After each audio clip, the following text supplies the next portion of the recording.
Alright, here I'm going to show you how to do to find a hairpin loop.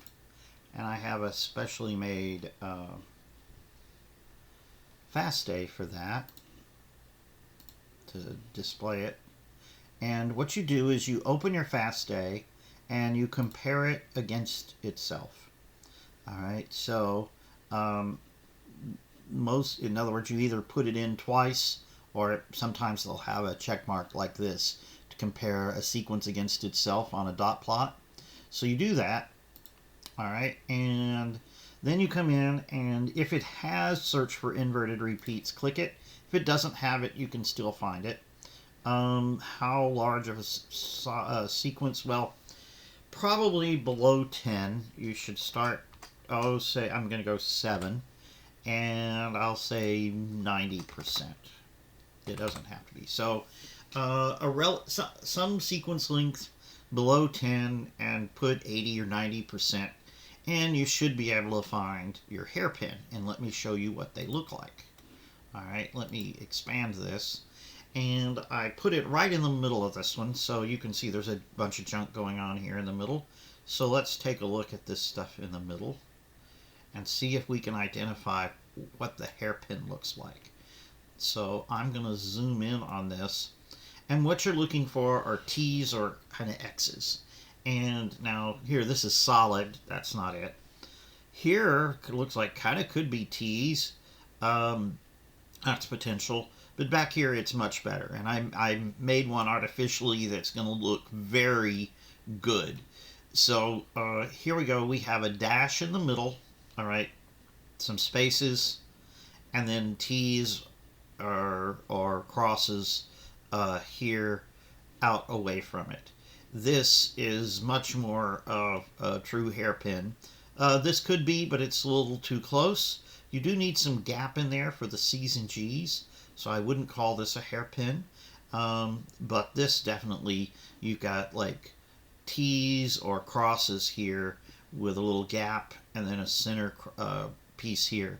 So this, if you do the inverted repeats, this is definitely a hairpin loop. So this is kind of what you're looking for. This is a perfect case. You might find things that are similar, like down here. If we looked at this one, how did I get over there? There. This would be like, okay, it's close. I guess we'll use that if I don't have anything else. So I have a bad one here that you'd go like, yeah, I can't find anything else, so you accept that. Otherwise, this, it would be really good. That one would be a bad one. These are not. You don't see the T's here.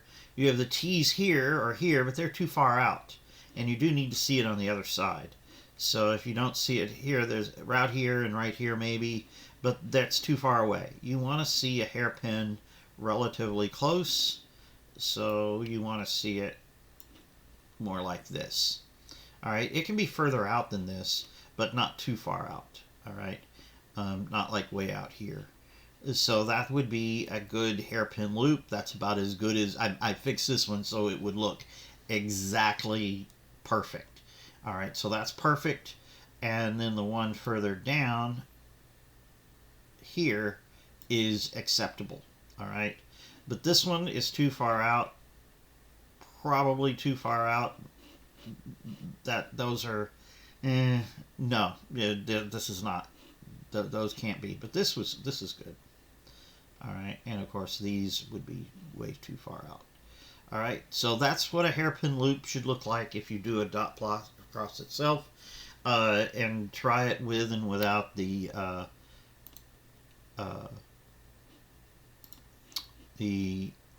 inverted repeats, because inverted repeats, yeah, see here it just disappears without the inverted repeats. Try to get the inverted repeats. Otherwise, you're going to be looking for just little lines similar to one another. And yeah, definitely get the inverted repeats. I forgot how important that was. I know what to look for here. So see how these two little parallel lines right along here but to be confirmed, you use the inverted repeats. Like see here, that might be potential small one here or here, but with the inverted repeats, it becomes very clear that they're up there. All right, and that is how you find a terminator, at least a hairpin loop terminator. There are other terminators. If you don't find a terminator or a hairpin loop, that's fine. There are sequences that have proteins bind that act as terminators also, and those are in some sequences. So you don't have to find a hairpin loop.